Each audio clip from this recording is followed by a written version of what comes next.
tree. Cephalopoda merupakan hewan eukaryotik multiseluler yang pada fase embrioniknya memiliki 3 lapisan generatif utama, yaitu endoderm, mesoderm, dan ectoderm, yang berperan penting dalam pembentukan organ dan jaringan tubuhnya. Mereka memiliki rongga tubuh dalam yang disebut seloma sebagai tempat organ-organ vital berada, serta mampu bergerak dengan cepat di perairan menggunakan mekanisme semburan air melalui sifon.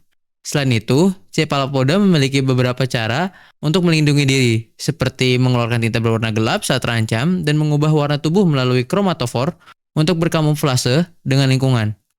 Dengan sistem saraf yang sangat kompleks dan organ indera yang sangat berkembang baik, mereka menjadi predator laut yang tangguh, efisien, dan sangat adaptif terhadap lingkungannya. Selanjutnya ada karakteristik cephalopoda. Cephalopoda memiliki beberapa karakteristik unik yang membedakannya dari hewan laut lainnya. Yang pertama, untuk struktur tubuh yang meliputi tentakel, cangkang, dan sistem peredaran darah. Untuk tentakel sendiri, cephalopoda memiliki 8 tentakel seperti yang dimiliki pada gurita dan 10 tentakel yang seperti dimiliki oleh cumi-cumi. Tentakel yang dilengkapi dengan penghisap yang digunakan untuk menangkap mangsa dan berinteraksi dengan lingkungan. Selanjutnya ada cangkang. Beberapa cephalopoda seperti Nautilus memiliki cangkang eksternal, sementara lain seperti gurita dan cumi-cumi memiliki cangkang internal atau tidak memiliki cangkang sama sekali. Untuk sistem peredaran darah, cephalopoda memiliki sistem peredaran darah tertutup yang memungkinkan mereka untuk mengalirkan darah dengan lebih efisien ke seluruh tubuh. Selanjutnya ada kemampuan berubah warna. Cephalopoda memiliki sel-sel khusus yang disebut kromatofor yang memungkinkan mereka untuk mengubah warna dan pola kulit. Kemampuan ini digunakan untuk berkamuflase, berkomunikasi, dan menakut-nakuti predator. Sistem pencernaan. Sistem pencernaan cephalopoda selesai. Dengan lubang input atau mulut dan lubang output atau anus, lubang oral dibingkai oleh beberapa rahang yang dikenal sebagai pruspik. Ini adalah konsistensi chitinous dan sangat membantu saat memotong makanan. Di dalam mulut ada struktur yang disebut radula yang merupakan jenis pita yang rata di permukaannya ada serangkaian gigi kecil. Mulut, saluran beberapa kelenjar ludah mengalir. Setelah rongga mulut, kerongkongan datang yang merupakan saluran yang terhubung dengan perut. Selanjutnya adalah usus yang berlanjut dengan rektum dan akhirnya anus. Setelah itu, pencernaan menyajikan organ lampiran, hepatopankreas, dan juga sangat berkontribusi pada pencernaan. Baik, selanjutnya saya akan membahas mengenai habitat dan juga distribusi dari fosil dengan kelas Cephalopoda. Jadi, Cephalopoda itu tuh merupakan kelompok hewan-hewan laut seperti cumi-cumi, gurita, dan juga sotong, dan merupakan hewan yang secara murni itu hidup di perairan. Nah, mereka itu, fosil-fosil Cephalopoda itu tersebar luas di seluruh samudra dan juga lautan yang ada di dunia. Kebanyakan fosil Cephalopoda ini tuh hidup di perairan hangat, tapi juga fosil Cephalopoda itu kebanyakan bisa bertahan di beberapa yang lautnya itu dingin. Contohnya itu ada yang namanya Mesonisoteuthis hamiltoni atau yang biasa dikenal dengan sebutan cumi-cumi kolosal, di mana cumi-cumi kolosal ini tuh hidup di perairan dekat Antartika, di mana perairannya cenderung dingin. Nah, setiap spesies Cephalopoda ini punya kebiasaan dan juga habitat yang cukup berbeda-beda.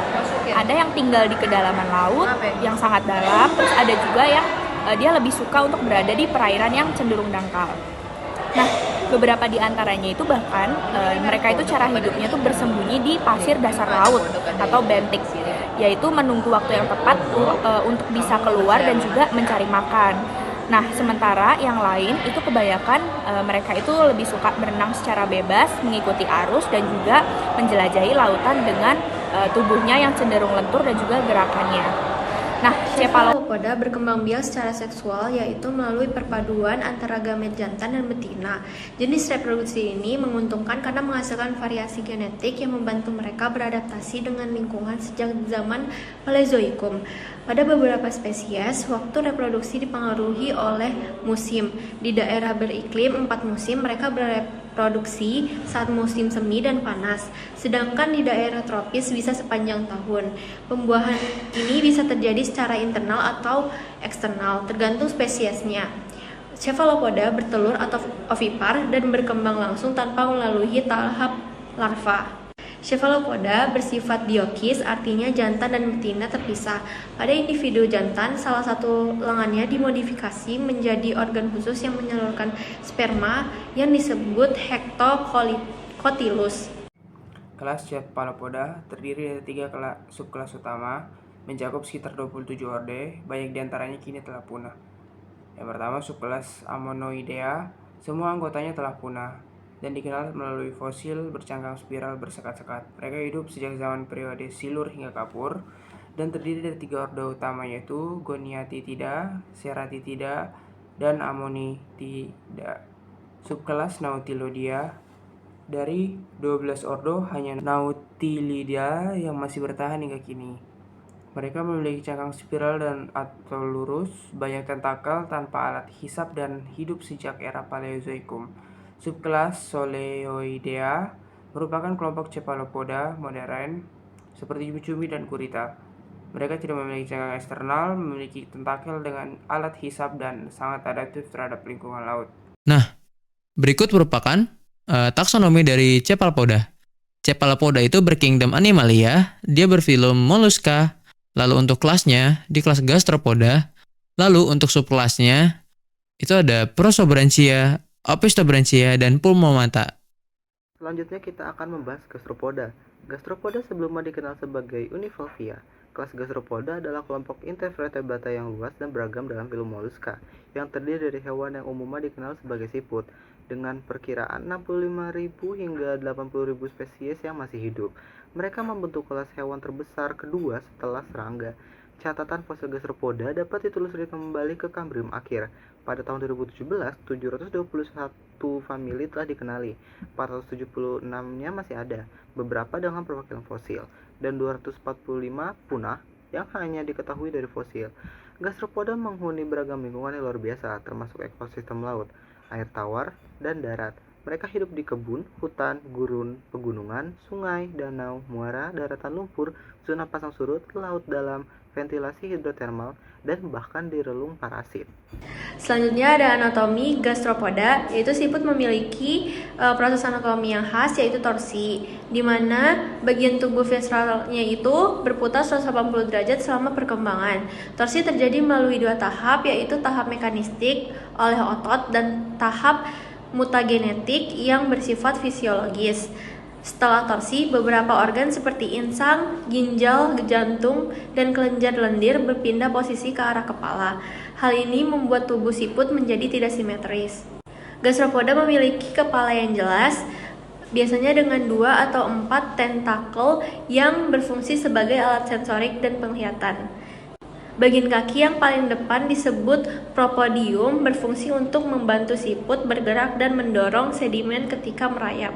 Selain itu, cangkang pada larva Gastropoda disebut protoconch yang menjadi awal pembentukan cangkang dewasa.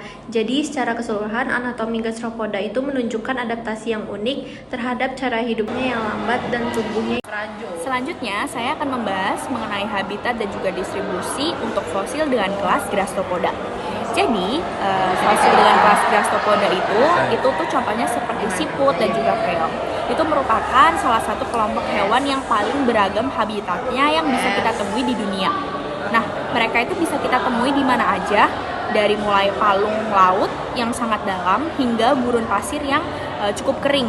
Beberapa jenis dari fosil Gastropoda atau hewan-hewan Gastropoda itu dia hidup di air tawar, namun sebagian besar itu justru dia hidup di lingkungan laut, yaitu lingkungan dengan air yang cenderung asin. Nah, menariknya lagi, Gastropoda itu tuh tersebar di seluruh penjuru bumi. Jadi dimanapun itu kita bisa menemukan Gastropoda ini, mulai dari daerah yang kutub sekalipun sampai ke wilayah yang cenderung ke tropis. Jadi Gastropoda itu benar-benar telah bisa beradaptasi di hampir semua kondisi kehidupan yang ada di bumi kita. Nah, di tempat-tempat yang kekurangan kalsium, di beberapa tempat yang cenderung dia itu kekurangan kalsium karbonat seperti tanah asam, ada siput yang memiliki cangkang yang cukup tipis dan dia itu bisa tembus cahaya.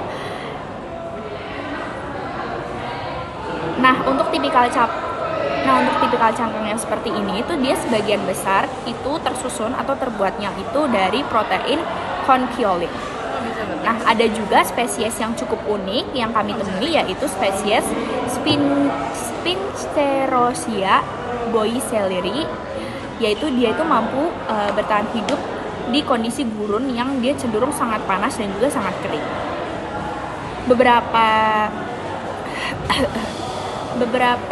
hewan dengan kelas Gastropoda ini itu bahkan bisa kita temui di dekat ventilasi hidrothermal yang ada di lautan dalam, di palung samudra yang jaraknya ribuan kilometer, sampai di perairan yang cenderung berbatu dan juga banyak sekali ombak yang ada.